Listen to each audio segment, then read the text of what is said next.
What's going on YouTube? This is Mason AJ with the Anime Aficionados here at AWA, also known as Anime Weekend in Atlanta. I'm here with screenwriter, voice actor, and also ADR director J. Michael Tatum himself. How you doing today, sir? You make me sound so much more important than I am. You need to, can I hear all that one more time? But this time, no, just humor me for a moment. I want you to do all that again for the fans out there and just act like you couldn't be less excited. So once again, we're here with ADR director, screenwriter, and anime voice actor J. Michael Tatum. How you doing today? That was good. That was good. I like both of those. I like both. You just use both of them. I think you should just intersperse them, like so everyone thinks, wow, your tone does not. Or you can use. I suggest using the audio from your last take over the visual of your previous, and so that your tone does not match your message. It's just all about making the fans go, what the hell is going on? So on top of everything else, he's also an editorial genius. Damn. I mean, I don't think it's ahead of your job. I'm just. No. I like to. It's a brilliant idea, and I'm actually going to put that into serious consideration, since essentially I'm probably going to be the one editing this anyway. Ah, well. So speaking of having fun, please tell us how you have done enormous amounts of anime. Now, how did you make the transition from doing your regular 9-to-5 job to become a full-time voice actor? Oh man, okay, so it's kind of a long story, so strap in. I was an actor when I was a little kid. I did stage work all the time. Loved it. That's how I found my way on stage is a whole other story. Classical theater. Yeah, kind of that, oh, Shakespeare sort of thing, you know. But I loved it. The very first role I ever did on stage was I was the hobby horse in The Velveteen Rabbit. Okay. So I think I've been playing those kinds of characters, the wise, sort of quiet, voice of reason type characters since I was about 9 years old. I think I was born to do it, because it's great. It's totally acting. I am not a reasonable person at all. I am not the voice of reason. A lot of your characters are not wise, reasonable people. You have quite a couple outlandish. I have some crazy ones out there, but it seems like I always can fall back on that trope. The one character that will always be in my wheelhouse, I think, begins and ends with the hobby horse from the Velvet. Please do not get me started on anime tropes. If any of our fans watch the show, they know I will go on and on about why anime needs to get rid of these tropes and invent whole different character types. But that's just me. But most importantly, we're not here for me. We're here for you. We're friends. I like this. I think we should hang out. We're friends now. So fast forward several years, and when the time came for me to choose a career, I didn't pick acting because I thought, well, it takes a crazy or a very courageous person to make a career of this, and I'm not very courageous. So I moved on. I had a whole other career. My 9-to-5 job. I worked one of those shitty cube farm jobs, that I hated. I love the people I worked with, but I was not suited to the work. It was just something I did to pay the bills, and I didn't feel like I had many options, yada yada. I felt like I was being an adult, because your responsibility is to, you have to be responsible, pay your bills, and hate life. Apparently, that's what we were brought up to believe. That's you cross the threshold into adulthood when you can no longer enjoy yourself. Apparently, so I was doing my thing. I was being a good little zombie, and suddenly I had a friend of mine that worked at Funimation at the time, the house that Dragon Ball built, and I lived relatively close to the studio at the time, and so he just called me up. A friend of mine, Chris Bevins, I'd known him for years. We were comic book nerds together, you understand. So whoa, wait, you're a comic book nerd? Oh yeah. Oh, we are about to be the best of friends right now. Nerd, Doctor Who nerd, lit nerd, music nerd, you name it. I'm a nerd for it. If it's so, at this point, I'm gonna need your phone number, and we got to battle comic book wise, because I'm gonna test your comic book knowledge now. Oh, you may beat me though, because I'm such a snob. There's a lot I won't read anymore. Dude, that's all. Discussion. I defer to your judgment. But if it's lit or if it's like music, then you might have me beat. Oh, yeah. Okay. Challenge accepted. So he called me up, Chris Bevins, and said, "Hey, I'm working on this show called Samurai 7, and I'd like to get some new voices in there. And man, I love your voice. I think I know you've got an acting background. You want to give this a shot?" And to which I responded, "Oh my God, that's amazing. Are you kidding?" No. So I was terrified at the idea. Like, all my experience was stage work, so I had no mic technique. I had no idea of how to dub, nothing. So I was like, I'm gonna look like a complete jackass in that booth. I'm gonna bomb, and it'll be a waste of time. Thank you, but no, thank you. So I just didn't think of myself as an actor anymore. Anyway. So next day he calls me up. Hey, so I'm working on this show called Samurai 7, and I'm looking for, completely acting like we hadn't had the previous conversation. And this goes on for 2 weeks where I'm trying to cough up the lamest excuses why I can't come into audition. Like, no, sorry, I've got to strain cabbage or wash my hair or I've got a flat, kind of thing. And Bevins is not the sort of man to take no for an answer, so over the period of 2 weeks, he slowly got scarier and scarier with each call, until what started with, you know, hey, do you want to come in to audition for the show? I'd love to hear what you got, became, if you don't come and audition for the show, I'm going to break your goddamn kneecaps.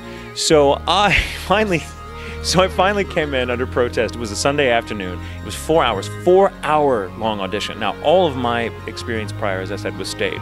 If you audition for a stage role, you've got 2-3 minutes tops, and then you're off. You know, out comes the shepherd hooks, and you may hear from them, you may not.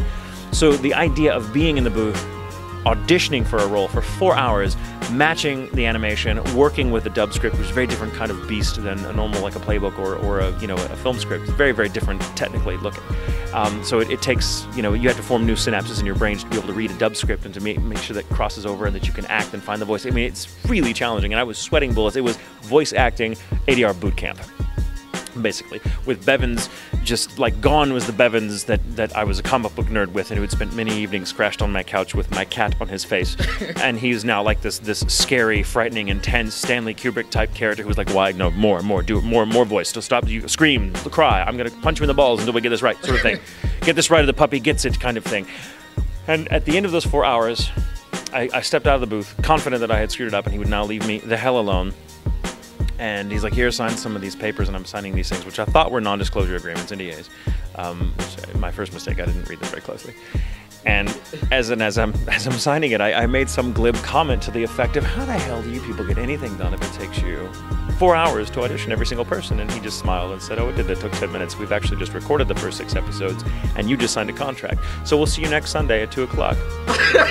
And I'm like, you son of a bitch. And so that's how I became an actor, and it's been an uphill path ever since. Yeah, but now I have to say this. Anyone ever asked me, how do you become an actor? I'm like, well, do something you hate for 28 years and then wait for someone to like call you out of the blue to audition and then refuse. And then, you know, I mean, that worked for me.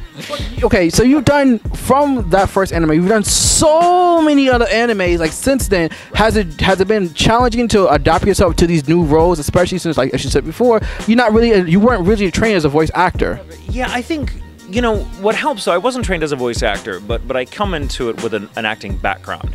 So, and the thing about dubbing especially is that you have several challenges that are very particular to the industry, one of which is you're not working with anybody else in real time. You're in there recording by yourself. So a scene where, say, Brina Palencia playing a character and myself playing a character opposite, where we sound like we're having a conversation in real time, we actually recorded that maybe weeks apart from each other. You know, we tend not to see each other unless we pass each other in the hallways or we see each other at cons. So dubbing has to be done independently because the timing is too strict for it to be quite so organic. As you say, when you stage, when you block a scene and you're working, you get to feed off of, you know, live moments with your fellow actors. So that was hard to get used to. And also, but what helps, I think with my stage background, what helps is that when I'm taking on a role in an anime, as an actor, you're having to perform for an audience that already has a very profound relationship with that character. And so you're kind of seen as an interloper, you know, like you're the one that's going to screw it up, and like the audience is prepared to be very critical because they've already seen a performance of this in the original Japanese, and you're going to be held to that standard. A stage actor has a similar stress because there's very rarely you're going to be on stage playing a role that no one else has touched before, so the audience already has their own idea of how that role should sound or how they should look. And they would definitely they will definitely let you know very clearly that how they feel about that. Now, acting aside, what do you do in your own downtime? What do you do to like take yourself away from the world? What are your own passions outside of being an amazing voice actor? Oh, you're so sweet. I think I don't have a lot of downtime, to be perfectly honest with you. I like to keep on the move, so I do a lot of conventions, which is really one of the best things about what I get to do for a living. Because I get to travel and meet people I would never ever get to cross paths with. You know, yeah. People like you. That's totally what I'm talking. No, I'm kidding. But I mean, I have friends all over the world now because of this gig, and it's really, really cool. But in my downtime, I tend to play music. I like to compose and write music and play piano. I've played piano since I was about 6 years old. I cook now. I cook. I have a nice kitchen now. What's your favorite dish? Right now, I make this sort of Tuscan hash for breakfast every morning with it's got bison and sun-dried tomatoes, garlic. And I'm gonna have to try that. I'm gonna find out what that tastes like. It's pretty good. You'll have to come over one morning, and I'll get up in my little nightie and just make breakfast for you in the kitchen. People will talk, but it'll be delicious. I'm sure it will. Well, unfortunately, that's all the time that we have for today. Yeah. So once again, this is Mason AJ with J. Michael Tatum, the legendary voice actor, cook extraordinaire, and also screenwriter, and also classically trained actor as well. Here at Anime Week in Atlanta. Tune in next time. All right. Ready? All right. This is Hammerlock with the aficionados at AWA Bonafart. I love it. This is Erwin from Attack on Titan with the aficionados at AWA Bonerfart.